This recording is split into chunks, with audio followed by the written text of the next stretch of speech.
You open your eyes, and for a moment nothing seems yours.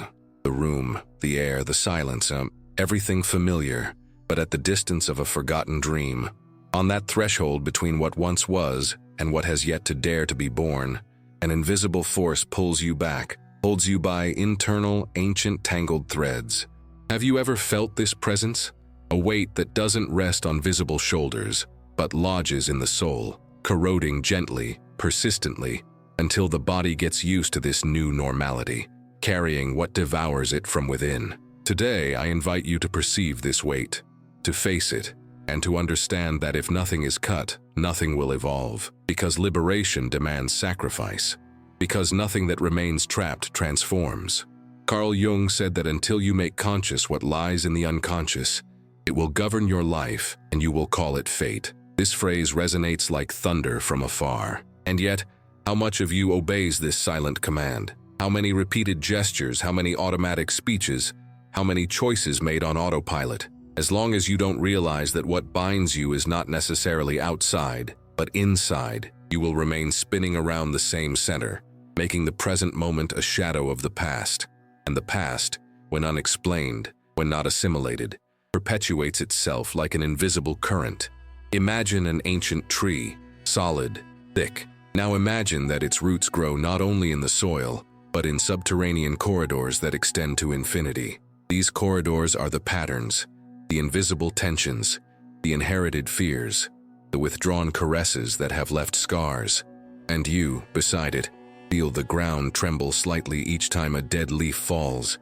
You are connected to this tree, in its supportive nature and its weight.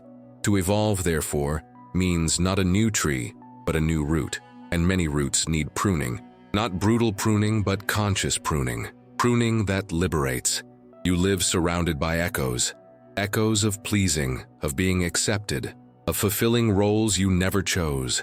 The echo that laughs when you laugh. The echo that falls silent when you fall silent. The echo that repeats when you murmur. This echo has always belonged to another who demanded your adaptation. And in your mirror you appeared, but with a mask. And the mask sometimes weighs more than the face. The imposed mask, the mask assumed out of fear, the mask that no longer distinguishes your true outline, and there is silence between the real face and the mask. It is there that the unconscious dwells. It is there that the voices of old pacts whisper, "Stay, accept, you don't deserve it, only this way." They are borderline ideas that you have adopted as dogmas. They are roots that nourished you, and now nourish you with the opposite. And if you ask yourself now, what should I cut out? The answer won't reveal itself in a simple list. It reveals itself in tremors. It reveals itself in that fright that seizes you in the middle of the night. It reveals itself the moment you see your reflection, and it doesn't seem familiar. The cut can be a voice, a habit, a memory, a shared experience, a home for weary souls. It can be the silence you would create if you spoke, or the scream you swallowed to silence an inner crowd. It can be the dream you gave up on to fit into the mold of others. And if you don't have the courage, the pattern will continue, because the unconscious, says Jung, is not simply noise. It is the operator of destiny, and destiny in many lives was the prison they accepted as home. Have you ever noticed this subtle fatigue, the kind that doesn't come from physical exertion, but from the soul? It settles in gradually. First, a slight discouragement, then constant doubt. Soon, the feeling that this place isn't yours, even though everything around you says it's safe. You live with a discordant melody, finally accepted as music, and when the orchestra falls silent, you think the world has stopped. Not that you have stopped. At this point, pain becomes an ally, and perhaps painful is the most honest of teachers, because it doesn't adorn, doesn't conceal, doesn't anesthetize. It points out, with surgical precision, where the attachment lies, where the bond is, where what needs to be let go is. And as long as you refuse to look, it will repeat the warning in different forms: illness, bankruptcy, collapse, loneliness. And you will think, why me? When the right question would be, why me still? Within you dwells an echo chamber, full of signs, symbols, flickering lights. These signs are fragments of what the unconscious tries to communicate. This is the field that Jung delineated, the territory of the soul that we need to inhabit to be whole. And to live is, in fact, to decipher this symbolic dream. Because life is not linear, it is a spiral of images, repetitions, mirrors. And whoever approaches to observe will see that the patterns move like serpents around the supposed freedom. And if you ignore them, they will gradually swallow the very space of freedom. You may still believe that evolution is about accumulating, that living well means adding titles, clothes, trips, followers, approvals. But this view is superficial and deceptive.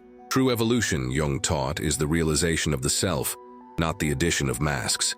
And for the self to manifest, the ego must yield territory. It must acknowledge shadows. It must accept that who you are today is not who you will be tomorrow, and nothing from there will be saved, except the vertex of truth. The rest can and should serve as fuel for the fire of transmutation. You observe what you possess, what you wear, what you carry, and you ask, is this me or was it imposed on me? And when the imposed is exposed, the cut must come, precisely so that the being can emerge. There's a subtle tension running through the air, and you feel it. It's the pull of another trait of yours, the authentic one, wanting to emerge while the old clings on. It's the struggle between what you've been conditioned to be and what your soul wants. And this struggle, unnoticed, consumes energy. It consumes time. It consumes life. And that's why there's no time to lose. Because tomorrow doesn't wait. The cycle doesn't disconnect just because you closed your eyes. And if you keep postponing the cut, the chain will turn to iron. And when something turns to iron, it breaks. And the break can cause irreversible damage. Better to let go before it breaks. You are on the edge of something, an invisible threshold that bleeds at the touch of hesitation. Either you cross, or you remain, and crossing requires you to undress. Not just physically, not just symbolically, but existentially. And in undressing, you will recognize that what seemed to you a flaw, a defect, a limitation, was, in reality, the portal to what you can become. The shadow is not an enemy, but an ally that needs integration. Jung said that whoever looks outside dreams, whoever looks inside awakens. And it is in awakening that the true path opens, not as a vague promise, but as an unavoidable fact. So, what are you going to do now? Are you going to continue carrying what should have already been left behind?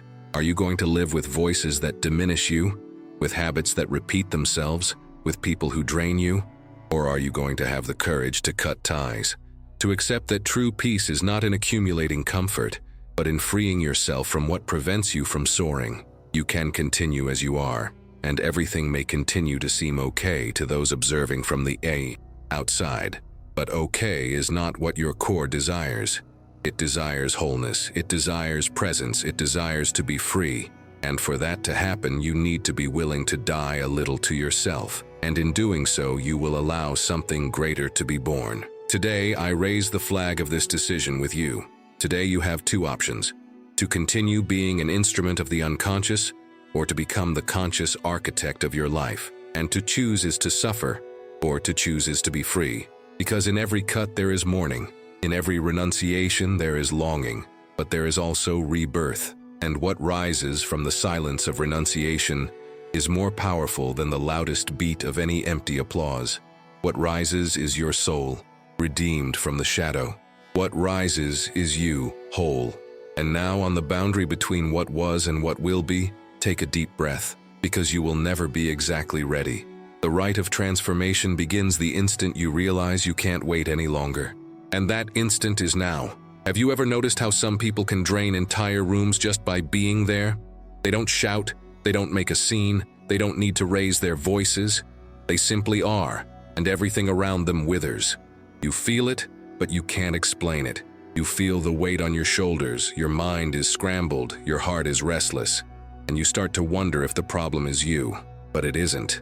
It's the invisible field that forms when two frequencies no longer vibrate at the same tone. And there's something profoundly toxic about that, not because the other person is evil, but because you're insisting on remaining where your soul has already asked to leave. At first, it's hard to accept. The mind argues, the heart is confused. History weighs heavily. You say, but we've known each other for so long, but we've been through so much together. But he, she, needs me. And that's where you get lost. You get lost in the but. Because everything that comes before it is true, but everything that comes after is an excuse. And excuses are the threads with which the unconscious sews emotional prisons. Carl Jung said that no one becomes enlightened by imagining figures of light, but by making the darkness conscious. And the darkness of certain bonds lies precisely where you least dare to look, in the familiarity that has become a prison, in the affection that has become a debt, in the love that has become emotional blackmail. You want to save, you want to rescue, you want to heal. You believe that love can do everything, but love is not a remedy when the other person refuses to heal. You are not anyone's rehabilitation center. You are a path, not a crutch. And when you become the support for someone who doesn't want to walk, you are not helping, you are prolonging the illness. And the illness is not just of the body, nor of the mind, it is of the soul. A soul that feeds on yours, that recharges itself with your strength, but that never commits to its own evolution. And while you persist, you wither. You wither silently. You wither smiling. You wither saying, everything's fine when it's not. And little by little, you lose something you don't even realize immediately. Your clarity. Yes, because toxic relationships, whether romantic, familial, or friendships, don't just drain your energy, they distort your perception. Have you ever tried to explain to someone that something was wrong and received the response, "You're exaggerating?" Or, "You're too sensitive"? This is more common than it seems. Emotional manipulation doesn't shout, it whispers. It subtly makes you doubt your own intuition. And when that happens, you begin to live disconnected from yourself. And at that point, life starts giving you signs. You begin to get sick, delay projects, forget about yourself. Your plans stagnate. Your dreams drift away, your energy evaporates, and you blame the world, blame the weather, blame luck. But the truth is that the weight you carry has a name, a face, an address. It's someone you refuse to let go of because you still believe they can change. But people don't change because you tolerate them, nor because you love them. They only change when they want to, and they almost never want to. And at that point, there's a choice. Either you keep trying to save someone who doesn't want to be saved, or you save yourself. And saving yourself is, almost always, a solitary act. This is where many people get stuck. Because cutting an emotional bond that makes you sick is a kind of living grief. It's letting go of a history, an illusion, a hope. But what you haven't realized yet is that this cut isn't the end. It's the beginning. Because what occupies space within you defines what fits in your life. And as long as you're surrounded by people who don't respect you, there's no room for those who can truly love you. As long as you're surrounded by ties that pull you down, there's no breath to fly. And you were born to fly. Carl Jung said that where there is fear, there is shadow. And every unseen shadow is projected onto others. That's why often you repeat patterns of interaction, always attracting the same type of person, until you understand that what needs to change isn't outside but inside. You are the one who allows it. You are the one who negates yourself. You are the one who justifies yourself. You are the one who insists. The other person only occupies the space you leave open. When you decide to protect your energy as something sacred, this type of person naturally moves away, not because they've changed, but because they no longer find a door to enter. And then comes loneliness. Yes, it arrives. And it's frightening, but it's a fertile loneliness, a fertile silence, a necessary pause to reorganize what has been destroyed. Don't run from it. It's your ally. It's in it that your identity begins to return. It's in it that you begin to hear what was previously muffled. It's in it that your strength, previously given to others, begins to blossom. And in this blossoming, other truths appear. Because it's not just the overtly toxic relationships that hold you back. It's also the lukewarm friendships, the stagnant bonds, the smiles that aren't mirrors, but veils. Have you ever had friendships like that? The kind that seem loyal but secretly paralyze you? That claim to support you but in practice never celebrate your achievements? That don't attack you but sabotage you with lukewarm compliments, dubious advice, and belittling jokes? Sometimes there's no malice, there's fear. Fear of seeing you go where they don't have the courage to go. And to keep you there, they disguise sabotage as care. They disguise envy as concern. They disguise competition as friendship. You need to pay close attention. When you dream, who smiles with a sparkle in their eyes? When you achieve something, who congratulates you sincerely? When you suffer, who holds your hand without turning your pain into a spectacle? These are true friendships.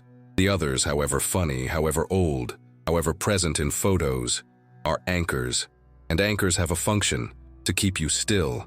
And here's the hardest part. Sometimes you have fun with these people. You laugh, you feel welcomed, but it's a toxic comfort. Because it's the kind of laughter that doesn't propel you forward. It's the kind of company that doesn't challenge you. It's the kind of bond that makes you complacent. And you need to decide, do you want to live surrounded by small, pleasant moments? Or do you want to build something big? Do you want to stay where you are? Or are you willing to walk towards where your soul points? Carl Jung asserted that individuation, the process of becoming who you truly are, requires separation. And this separation is sometimes literal.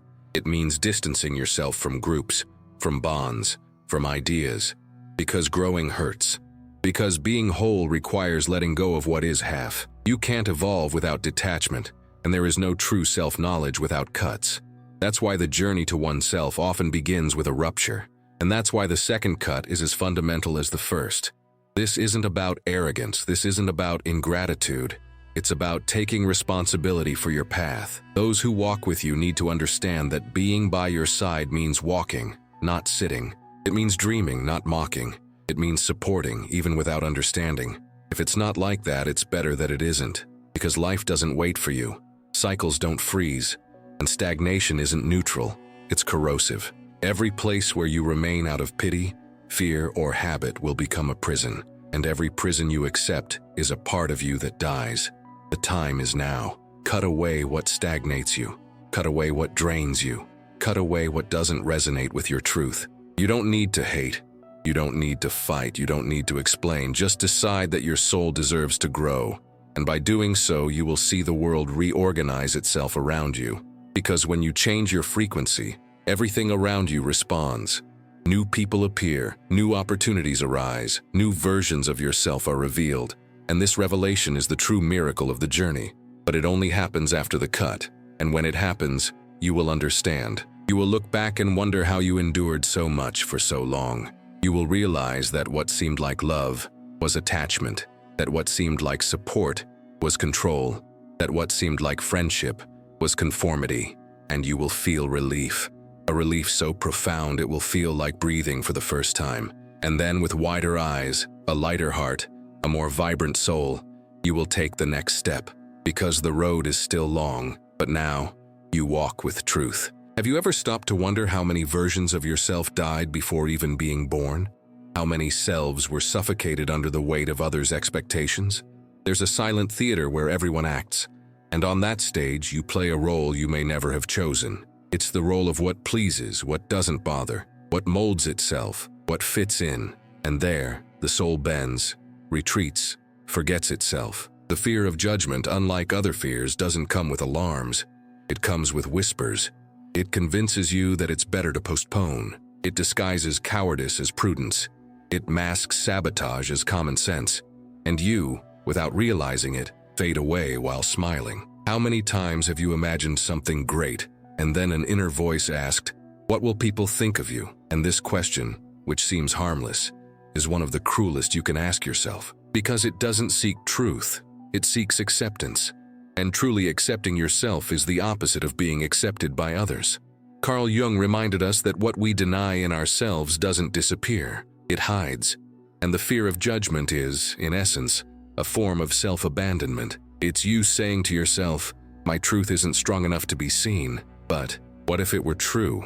What if you decided even today that you will no longer ask permission to exist? That you will no longer negotiate your essence for praise? That you will no longer disguise your light so as not to overshadow those who prefer to live in the shadows? How many opportunities are waiting for your yes? And how many of these have you already lost because of the imaginary no of people who don't even walk with you? What exactly do you fear losing when you remain silent so as not to be judged? Take a deep breath and think, because the answer might scare you. Perhaps you'll realize that it's not the judgment of others that holds you back. It's your own internal judgment, inherited from old voices, silent glances, and guilt that isn't yours. It's the wounded child trying to be perfect so as not to be rejected again. It's the insecure teenager who learned to hide behind what was acceptable. It's the weary adult who repeats patterns to avoid conflict. All of this, added together, becomes a wall. And this wall doesn't protect you, it isolates you. You feel it when you try something new, when you decide to put yourself out there, show who you are, defend a point of view. Your heart races, your throat dries up, your mind repeats, what if it goes wrong? But there's something few people say. Going wrong is also freedom. Because making a mistake isn't failure, it's experience. The real failure is never trying. It's living so much molded by the gaze of others that, in the end, you don't even know what your reflection in the mirror is anymore. Why do you trust so much the criticism of someone who has never built anything? Why do you give so much power to the opinion of someone paralyzed by their own fear? Why has the voice of someone who never applauded you become the compass for your decisions? Carl Jung said that you don't become enlightened simply by looking at the light, but by confronting the darkness. And today's darkness has a name, fear of judgment. But now you know that this darkness isn't real, it's constructed. And everything that is constructed can be deconstructed. So here's an uncomfortable question. If you had the guarantee that no one would judge you, what would you do today? What project would you start? What decision would you make? What life would you choose? This question reveals everything. It shows where your truth lies and where the fear that suffocates it resides. And it shows above all that you are the one who defines the limits of your freedom. There is a stark difference between being free and appearing free. And many today seem free, posting courageous quotes, wearing daring clothes, shouting authenticity. But they live with their hearts locked away, held hostage by likes and the gaze of others. True freedom doesn't need an audience. It is silent, it is intimate, it is a decision that says, I will no longer live according to the gaze of others. And if, by saying this, you lose people, great. Because what's lost in this process isn't love, it's a contract of silence, of submission, of shared fear. And contracts like that never build anything real. Real love doesn't demand that you dim your light. It doesn't demand that you be silent. Real love pushes you forward, even when it means seeing you go to a place the other person doesn't know. And if you don't have that around you, the problem isn't you, it's the environment. Have you ever been in places where you felt you needed to hold back, where you were afraid to express yourself, to show enthusiasm, to get emotional? These are the places where judgment reigns, where the brilliance of others is unsettling, where mediocrity is comfortable. And do you know why? Because those who feel small can't stand to see someone else grow. And that's why they cut you off. They demotivate you. They silence you with phrases like, don't get too excited. This won't work. You've changed. Yes, you've changed. And you should change. But change comes at a cost. And the cost is stepping outside the norm. And those who deviate from the norm become targets. They are called strange, weird, arrogant. Not because they are, but because they dared to live outside the script. Carl Jung said that the fullest life is one lived according to one's own nature, not according to the expectations of others. And living according to one's nature requires a kind of rebirth, a rupture, a revolution. Have you already started this revolution? Have you faced the pain of being misunderstood? Have you endured the loneliness of distancing yourself from familiar voices? Have you felt the freedom to breathe outside the cage? If you haven't, it's time. If you have, then you know there's no going back. Because once you experience the lightness of living truthfully, any form of imprisonment becomes unbearable. And at that point, even with fear, even with doubts, you move forward. And if someone asks you, aren't you afraid of being judged? You answer, I am, but I keep going anyway. Because courage isn't the absence of fear, it's a decision despite it. And that decision takes you to places that fear would never allow. It leads you to projects that are born, to true connections, to a life with more inner silence and less external noise. Above all, it leads you to a reunion with your essence. You're not here to follow a script, you're here to write one. And that script is yours. With falls, with mistakes, with stumbles, but yours. And every step you take despite the judgment of others is a step back home, to your inner home, the home where your freedom resides. Now breathe and ask yourself, with complete honesty, how many of my decisions were made to please someone else? How many choices were shaped by the fear of rejection? How many paths did I abandon in anticipation of a judgment that never came? And most importantly, how long will I allow my life to be written by hands that are not my own? You know the answer, and you know what you need to do. The next cut isn't external, it's internal. It's cutting through the fear. It's cutting off the echo of the voices that taught you to hide. It's cutting away the shame that was never yours. Because when you free yourself from that, something unbelievable happens. You begin to be seen, not by everyone, but by the right ones. Those who resonate with your light, who respect your truth, who walk alongside you, not above or below you. And that is the true encounter. From here, the path is different. A path where judgment is no longer imprisonment, it's just a distant sound. And your voice, for the first time in a long time, rings out louder. It was just another Sunday, cloudy skies, lukewarm coffee, her body there, but her soul suspended. Mariana woke up with a strange feeling, as if she were only half alive. Everything seemed in its place. The well-paying job, the stable relationship, the usual friends. But something didn't fit. A silent discomfort. An anguish that didn't scream, but weighed heavily. And that day, while brushing her teeth, she looked in the mirror and murmured softly, almost as a confession, "I can't stand feeling like this anymore." But what was this like this? It was the constant feeling that something inside her was being suffocated, a dormant potential, an unlived life. There was no tragedy. There was boredom. There was no despair. There was an absence of meaning. And this absence, day after day, corroded her more than any explicit pain. She remembered her childhood when she wanted to be an astronaut, then a writer, then an architect, but she ended up accepting a job at a multinational company because it seemed secure. With each decision based on fear, a door closed. And with each closed door, a piece of her faded.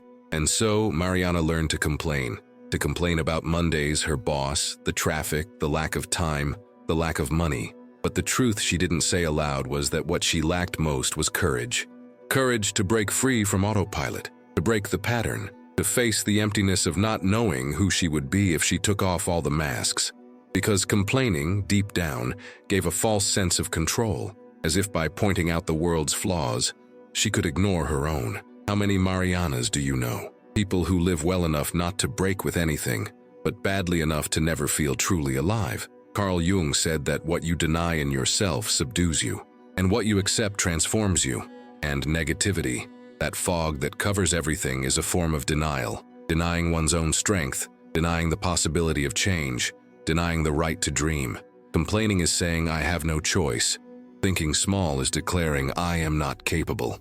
And believing that everything will go wrong is signing a contract with stagnation. But what if all of this is just habit? A learned mental pattern, repeated and never questioned?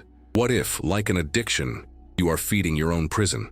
Recent neuroscience studies show that the brain molds itself according to the thoughts we cultivate. Each negative thought creates a neural pathway. The more we repeat the pattern, the more automatic it becomes. It's like always walking the same path until the undergrowth becomes a beaten track. Negativity then ceases to be a conscious choice and becomes familiar territory, comfortable, but limiting. Have you ever noticed how some people enter a room and immediately comment on what's wrong? The temperature, the sound, the food, the decor, the traffic they face to get there. They don't realize it, but they're programmed to complain. They don't even know anymore that it's possible to see the other side. And if you live with people like that, or have become one of them, you need to understand the risk of spending your whole life believing that this is the only way to see the world. Have you ever been with someone whose words made you feel lighter? Who, when looking at a problem, saw angles that no one else saw? Who, even in difficulties, maintained a learning attitude? These people are rare, but they are the ones who remind us how it is possible to live differently. Not with naivete, but with presence. Not with denial of pain, but with responsibility for the response one gives to it. Negativity not only distorts reality, it pushes away opportunities. A Harvard Business School study showed that leaders considered optimistic are 5 times more likely to achieve long-term goals, not because they ignore risks, but because they are driven by vision, not fear. They see solutions where others see barriers. They train their minds to seek out paths. And that's the difference. A negative mind looks at the ground. An expansive mind looks to the horizon. And you? Where have you been looking? What thoughts repeat themselves most often in your day? What kind of conversations have you been engaging in? What kind of content have you been consuming? Don't be fooled. All of this shapes your perception, and perception is reality. If you only see scarcity, the whole world seems hostile. If you only see problems, life itself seems like a threat.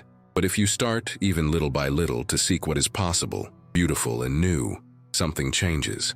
First from within, then from without. Have you ever noticed how common it is to see people who call themselves realistic and in practice live completely paralyzed lives?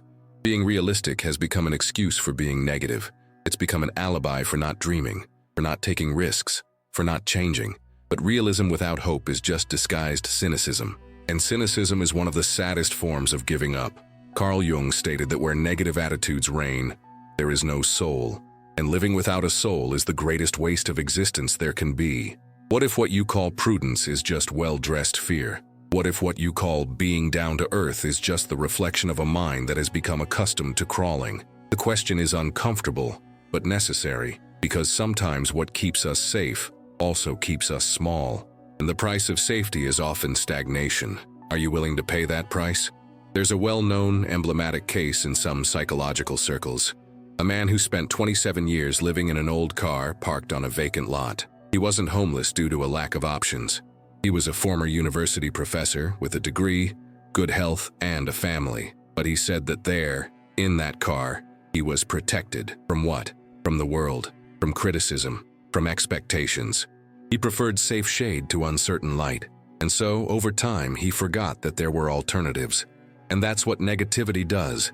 It convinces you that living in an old car is better than risking crossing the street. You may not be in a car, but how many of your inner spaces have been parked for years? How many decisions do you not make? How many ideas do you file away? How many times do you say, "It won't work," before even trying? That's also a form of imprisonment. And even worse, an invisible prison. And do you know what the danger of an invisible prison is?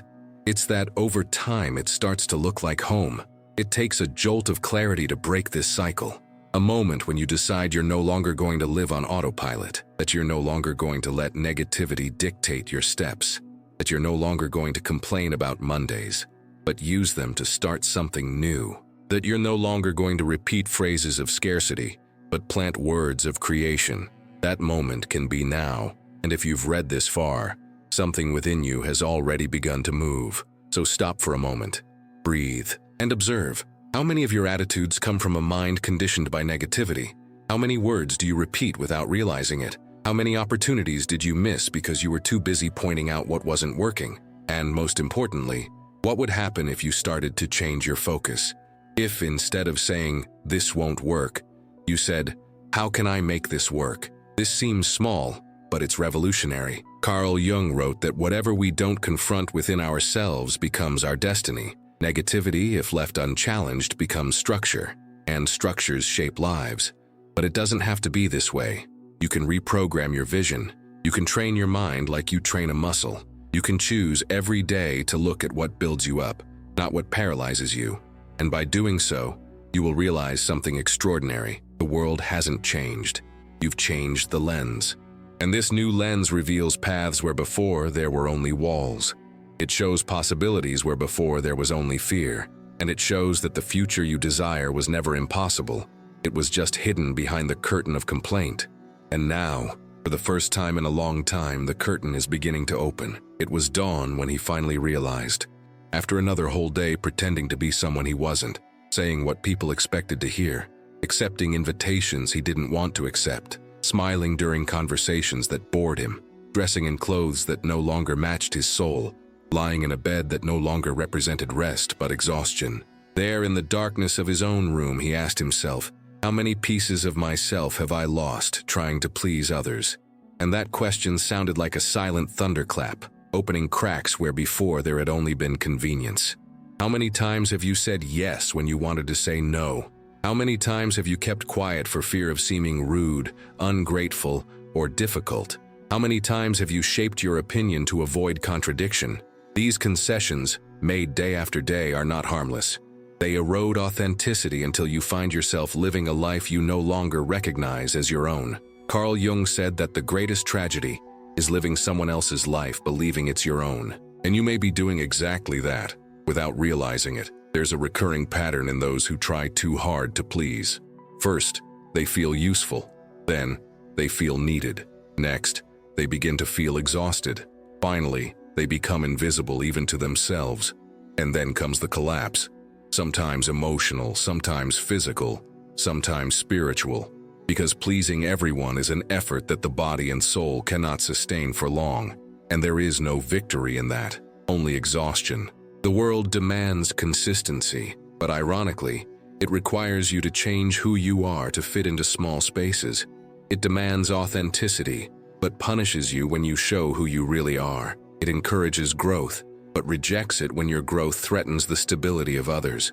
So how do you balance that? How do you be yourself without losing everyone around you? How do you speak your truth without breaking important bonds? The answer is painful but necessary. Some ties really do need to be broken, because not every bond is healthy. Not every relationship is fair. Not every expectation is legitimate, and living trying to please is, at its core, a form of manipulation. It's as if you were saying, I sacrifice my truth if you accept me in return. But acceptance gained through the sacrifice of one's essence is the most fragile there is. It breaks at the first no, the first disagreement, the first audacity to be yourself. Have you ever been rejected for telling the truth? Have you ever lost someone for choosing to respect yourself? Have you ever felt that your authenticity bothered someone? These moments are not failures. They are tests. Tests that you are returning to yourself. Tests that you are recovering your integrity. Because integrity is not rigidity, it's alignment. It's when what you think, feel, and do are on the same frequency. And that bothers people. It bothers those who live for appearances. It bothers those who only know how to love malleable versions. It bothers those who are afraid to face their own shadow and, therefore, project the blame for their frustration onto others. Do you realize how much of your freedom is still being negotiated? In how many conversations do you get lost, trying to predict what the other person expects to hear? In how many moments do you act against your will for fear of rejection? And, above all, how much of your life has already been sacrificed in the name of approval that never lasts very long? The answer is not in the other person, it's in you. Carl Jung taught us that no one becomes whole without confronting their own shadow side, and the desire to please everyone is one of those shadows, one that wears a mask of kindness but hides a deep fear of rejection. Overcoming this is not about becoming insensitive, it's about becoming whole. Because being whole means accepting that you won't always please everyone, that not everyone will like you, that some will distance themselves, but that those who stay will stay because they truly see you. And here's the turning point. The world doesn't need your blind obedience. It needs your authenticity. It needs your vision. It needs your strength. But none of that can emerge if you keep saying yes to everything that negates your identity. You can spend your whole life trying to fit into molds that weren't made for you.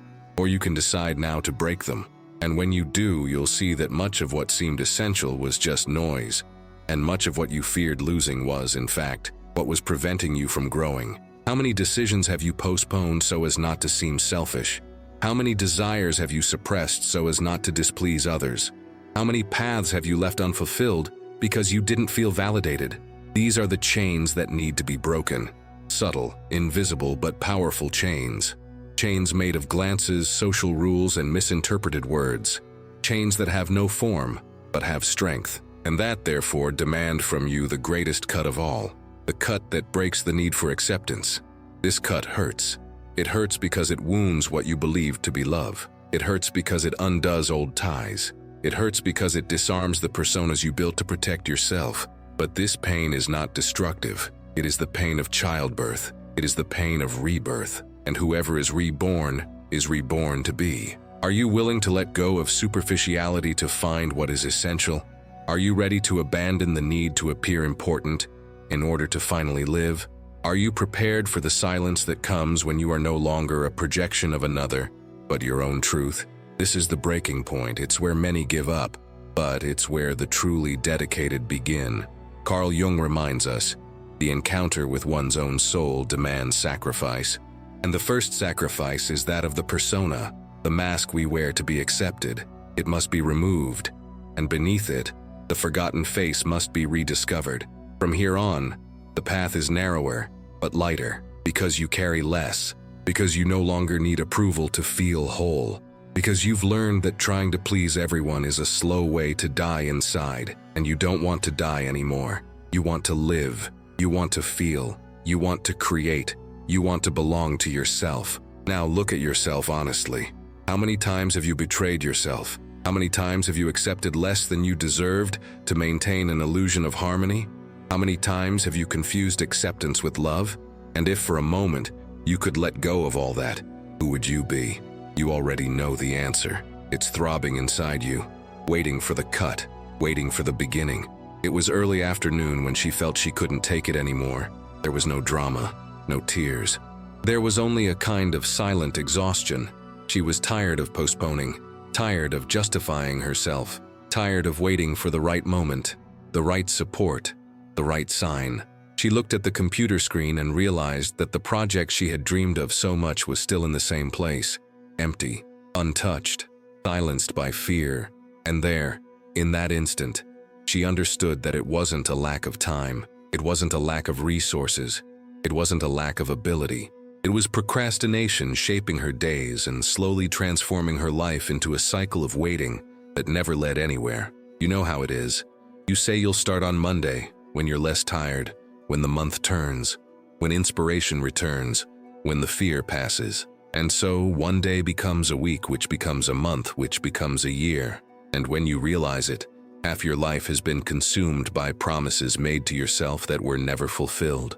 And you deceive yourself by saying you're not ready, when the truth is that nobody is. We are never ready to experience something great. We only become great when we begin, even without guarantees, even with doubts. Procrastination is an elegant lie. It presents itself as rest, as precaution, as strategy. But behind it lies the raw truth. Fear of failure, fear of not being good enough, fear of being judged. And the more you feed this fear with postponements, the stronger it becomes.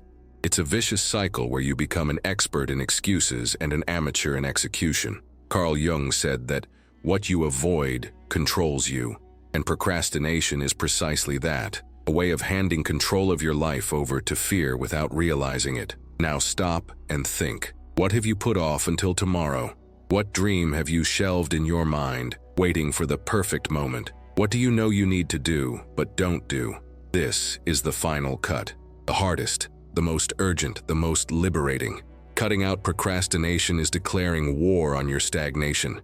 It's understanding that no one will rescue you, that no one will build for you, that no one will move the pieces of the game of your life except you. And it doesn't have to start with something grand. One step, one movement, one decision. That's enough to break the inertia. The impulse comes after the action, not before. Motivation is born from movement. Do you want to wait until you feel ready? You'll wait forever. Do you want to wait for the fear to disappear? You'll remain still. Do you want to wait for everything to become clear? Life never offers complete maps, only internal compasses that you learn to listen to in the silence of action. Start even with doubts. Start even with fear. But start.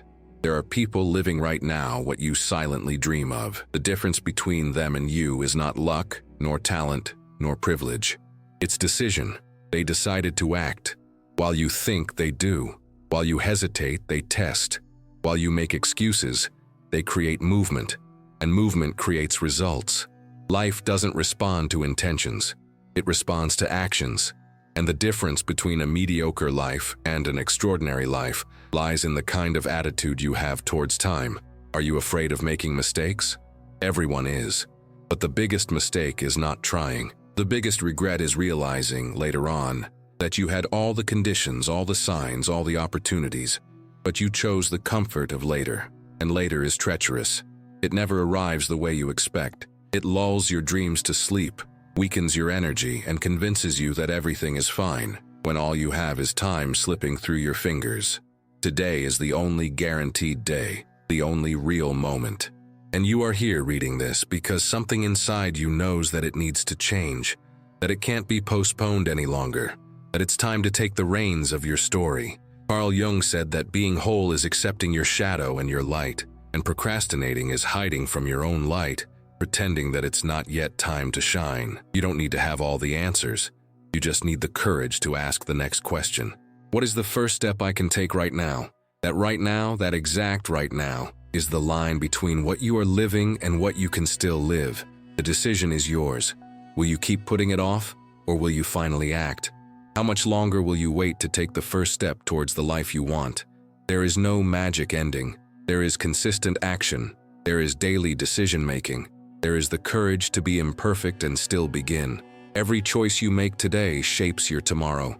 And if you continue to choose the comfort of inaction, you will reap the discomfort of never having lived what you could have. But if you choose to act, even if small, even if uncertain, you will already be far ahead of most.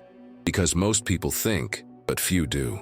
Most people dream, but few transform. So this is the call. This is the final line. The point where everything you've heard so far needs to move from the realm of ideas to the realm of practice. Because now you know what you need to cut out.